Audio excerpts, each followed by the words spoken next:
reprints are really good for a set, especially if you're investing in it. So today I'll be talking about why reprints are actually your friend and not a foe. Reprints help the longevity of Pokemon. It helps bring in new people, and it's a lot more complicated than just, oh no, reprint mean more supply, number go down. It's not as simple as that. There's a lot more to it. So without further ado, I don't want to waste your time, so let's just begin. I just want to say this is not a list, this is more of a discussion video. So first of all, reprints means more people can open it, and if more people can open it, that just means they naturally get more attached to it. You know what that means? That means more rip shippers are opening it. That means more content creators are making videos about it, and the culture about it improves. Let me ask you this: what do you think would happen if Evolving Skies never got reprinted? You see, I got into the hobby because of Evolving Skies, and a lot of people did. You see, most people got into the hobby because of three reasons. First of all was 2020 with the whole Logan Paul situation. Then number two was Evolving Skies, that being such a phenomenal set. It just jump-started Pokemon again.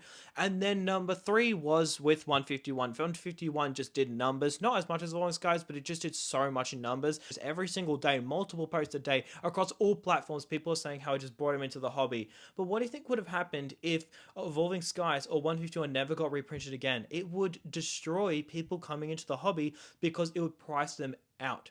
You see, let's just say Evolving Skies, right? I got into the hobby because of Evolving Skies. I was told by a friend of mine like how good the set is. They're like, dude, this thing is insane. This thing is amazing. You know what? I hunted for Evolving Skies. I tried to find in person. I never had gotten it in person. I could never get it. I just ended up buying a booster box for like 300 USD. But the thing is that got a lot of people into the hobby. And you see, if that didn't get a reprint, all that would do is just make a very small amount of people very happy. But for the rest of the people, it wouldn't make them happy. And more than likely, I wouldn't be in the hobby. And a lot of people watching this wouldn't be in the hobby. Now, let's look at 151. Imagine 151 never got a reprint. That would not help the investability side of literally anything, because a lot of people would, it would sell out, people would enjoy it, but then what happens after that? And let's look at Prismatic. How many people got into the hobby because of Prismatic? How many of those people do you think would have left if Prismatic was just not available? A lot of people. Now, okay, it's not at retail, sure, but dude, if they didn't do reprints, the ETBs would have already been like 300 bucks by now, right? So that's the thing about reprints. It helps the health of it. It's the same thing as a company issuing more shares. It helps the company and the longevity of it, because if they get that boost of an investment, sure, it may bring the share price down. Correct me if I'm wrong. I roughly know what this is, but if I'm wrong about it, if we have any like stock market experts, just feel free to correct me. But sure, it damages the longevity of it because there's more shares being issued, meaning it like waters down the amount of supply. At the same time, that investment can help it long term. It's the same thing as this. Sure, it may water it down, but the thing is, it keeps the collectors happy, it keeps people coming in, and also it gives you more opportunities to buy, which is what we move on to the next thing. Think about it. Destin Rouse is this expensive. Now, I don't know if a reprint will affect it, but what we can do is we can look at Lost Origin, okay? Lost Origin was a great set. When it came out, people loved it, okay? Especially, Shinji Kanda, like that was the OG Shinji Kanda artwork. It was phenomenal. Basically, what ended up happening was it came out, people loved it. A couple months later, it climbed up in price all the way up to like 180, 190 USD. And people were quite annoyed. People were thinking like, what the heck, man? This is so annoying. Especially as Evolving Skies went up, what happened was a lot of people looked at Evolving Skies and they went, all right, well, what other sets can go up? And Lost Origin was just a universally loved set. And quite frankly, there wasn't any controversy with it. You see, Fusion Strike did have some controversy because there was an employee who stole a bunch of cards. So what happened was a lot of people just weren't really confident in the set. They loved the cards, but there was a little bit of controversy. Lost Origin just never had any controversy. It's just a damn good set, right? So the thing is, it went to like 190, but the problem is people didn't like that. People were like, look, what the heck, man? Like, this is bullshit. It's 190. This is annoying. So, and for the record, back in the day, 190 was considered outrageous. So what happened was Pokemon reprinted it and it took it right back down to like 110, 120. And that was really, really healthy. First of all, if you enjoyed the set, this kind of like pushed you to buy it, right? Because then you would have gone, okay, yeah, okay, all right, I'll buy it. I'll crack some packs. Instead of just waiting till the last minute and then just bitching and moaning when it goes up, a lot of people got that opportunity where they were like, hey, you know what? I'm going to buy it. I'm going to enjoy it because I might not get the opportunity later.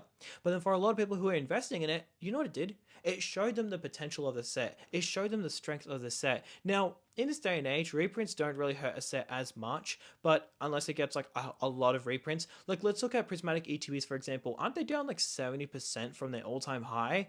Okay, so you know what that tells us? That tells us that Prismatic Evolution has at least 70% of growth inside of it. All it needs is just more time. So what this does is collectors can enjoy it. Like I was saying in my original point, collectors get to enjoy it, so they're happy. new people can come and enjoy it because they're happy, and then you being the investor, you get to get a higher position on it, which is actually the next point. You being the investor, you get to invest more in it. You see, we are not all just made of money. In fact, none of us are made of money. All of our bank accounts eventually run dry. So if you want to buy Prismatic Evolutions, reprints buy you more time to buy it. You see, what I notice a lot of people do is people go all in on a set. They drain their bank account, and then when the word reprint happens, they get like this anxiety, like, oh no, am I going to lose everything? But let's change that perspective. Let's look at it as, instead of you going all in, let's look at it as you invested as much as you were able to do at the time. And in the future, you get to invest more. You see, if I were to go all in on 151 when it came out and they were never to reprint it again, that would leave me with less opportunity to buy it. But you see, because I get like a 2-year window to buy it, what that does is that gives me time to accumulate funds to buy it. So let's not look at it as going all in. Let's reword that to investing as much as I can now. And reprints allow for opportunity in the future. Now, I just want to be clear, a lot of the time reprints don't even change the price. Like Desirability is a great example. These suckers got a reprint and those booster boxes were like everywhere for a couple days. But guess what? It's a damn good set. Demand ate it up, and it's quite frankly at I believe it's at an all-time high, or like nearly an all-time high.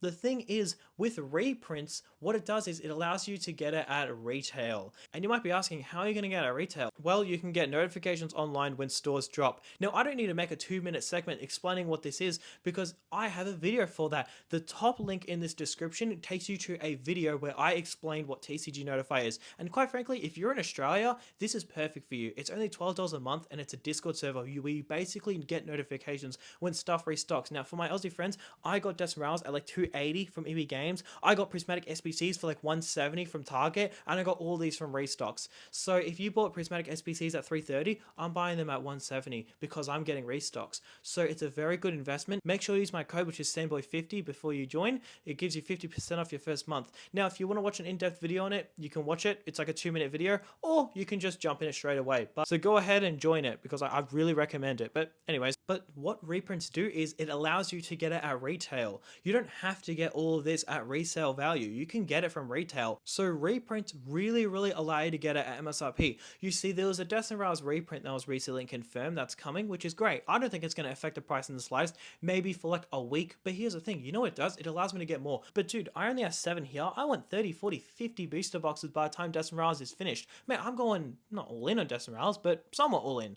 The thing is that I can't do that in one print wave. I want to have a good amount of time so I can take my time, I can enter a position very healthily, not just maxing out a credit card. You know, we all make jokes about me maxing out my credit card and using daddy's money, which honestly is pretty funny. But at the same time, I don't do that. Like I don't get this money from thin air, but at the same time, I don't get the money given to me. So I just got to kind of slowly accumulate funds to be able to buy these goodies. So that's what reprints allow you to do. They allow you to catch more restocks and catch better prices. Now, the only time I would say a reprint isn't good is if the item itself is actually just pretty bad and you're pretty much just betting it doesn't get a reprint. Like, let's just say Journey Together ETBs, right? It's not a good item, but if you got some like insider information that's not going to get a reprint, it will just naturally do ridiculous numbers. Like Rebel Clash is a great example. Rebel Clash is pretty much the only time when you're just praying that there's not going to be a reprint because it would just get clapped because the set isn't strong enough to get picked back up. But in my opinion, my advice to you would just be don't invest in items where you would get like literal anxiety if it did get reprinted, because that's kind of just gambling at that point. So yeah, anyways. Now, another point I want to bring up is that reprints allow for Pokemon to properly print how much of a set they need to print. You see, Pokemon are a business. They're a very large business, so they take a lot of risks. Like, let me ask you this. Which one do you think would get the most demand? Shine and Fable, Obsidian Flames, Paradox Rift, Prismatic Evolutions, Journey Together, Destined Rivals, or Surging Sparks? Now, you probably would have a rough number on how well each one would do, but you know what the thing is? You're comparing prices. Like, in your mind, you're going, okay, well, the Mewtwo is this price, Pikachu from Surging Sparks is this price, there's no big hit in Shroud Fable. Pokemon Company doesn't know that. The Pokemon Company doesn't know if the Houndoom is going to be wildly successful, or the Persian. In my opinion, that Persian should be ridiculously expensive, especially the fact that there's literally a Destined Rivals, literally a Team Rocket, like 3 sets later. How the hell is that Persian not like a $200 card? The Pory's a pretty difficult for Shy Fable. It's not like insanely difficult, it's not insanely easy. Portraits are pretty much just in between 151 and Paldean Fates, so it's honestly kind of more of just a demand factor. But the thing is that they can't gouge how much demand a set will have. So you know what I reckon Pokemon do? I reckon the first print wave is usually a roughly similar amount. Then based on the demand, then they'll print according to that. So imagine there was no reprints. Like imagine they never reprinted Prismatic Evolutions. They can't gouge that it's going to do amazing. Like it makes sense. And you may think to me like, oh, what? You're an idiot. Obviously, it would be so obvious Prismatic would sell out. No, it wasn't. What are you to say that? Dude, when pre-orders came out, people were waiting for card shops to get it. People were waiting for Big W to get it. I was pretty much the only person saying that it would sell out. But I could have been wrong. So for people to say like, oh, it's so obvious. Well, not really. It's actually not obvious. And they're a multi-billion-dollar company. They have a lot of risk. They can't just immediately gauge. And for the record, it's gauge, not gouge. Someone corrected me in the comments, so thank you for that. Now I can finally pass to English. They can't properly gauge how much interest there will be in the set. Their best bet, what do you think's a better bet? They stuff it up and then they pull a Shining Fates and have to fire sell the items? Like, if you don't know, they thought that they knew how much demand Shining Fates would have. They printed accordingly and it just got absolutely demolished. Like, it had to be fire sold. Same with Crown Zenith. Crown Zenith was absolutely fire sold, man. They printed way too much of that. It got absolutely heated. The thing about Prismatic is it looks obvious, and realistically it probably is for the set, but at the same time they just have to like play it safe, right? What reprints allow them to do is they can gauge how much interest there is, and then they can print accordingly to that, which is overall good for the hobby. Now the final thing I want to bring up is that if reprints don't exist, then the hobby can't grow. Once again, Pokemon cannot predict how much demand there will be. I'm sure they didn't know 151 would be such a success that it actually was. If you look at the pop reports for 151 top chasers, it's pretty obvious 151 is the most printed set of all of Pokemon. So I'm sure they didn't know that would happen. I'm sure they had a good idea and they were like, yeah, this is probably going to do pretty well. But I don't think they magically knew that it was going to be the most popular set of all of Pokemon. You can look at the top chasers. Every single card has like 10,000 plus cards graded. The Charizard is the most printed modern card that you can pull from a set.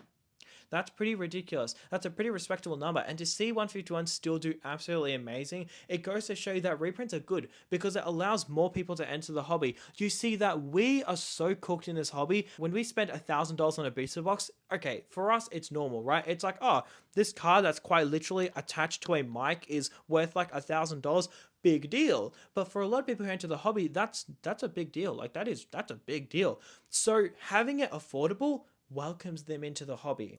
So reprints are actually good. They help the hobby. I want Desirability to have high pops. I want there to be 20, 30,000 Umbreon PSA 10s. You know why? Because that goes to show you that the market is so successful that Pokemon have printed such a large amount of it and it's all getting eaten up. If that doesn't give you confidence in the set, I don't know what will. When people say, oh, but the 151 Charizard has such a high pop. Yeah, it has such a high pop because it has such a demanding knob. Obviously, that's how demand works. It doesn't have such a high pop because it's such a cheap card. No, it has such a high pop because there's that much demand. The Umbreon from Evolving Skies has the highest population for a modern pullable card before the Charizard, and look at how successful Evolving Skies was. So if you're going to pull some graphs and say, oh, well, the pops are actually up 23% in this set, meaning that it doesn't have much potential growth for the future, so it can't go up, dude, you're overcomplicating it.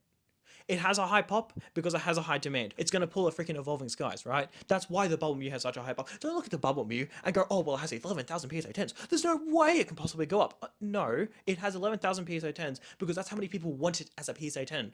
Okay? In fact, no, there's hundreds of thousands of people want it as a PSA 10, but guess what? There's not enough to sustain the current demand, meaning it goes up. Reprints are your friend, not your foe.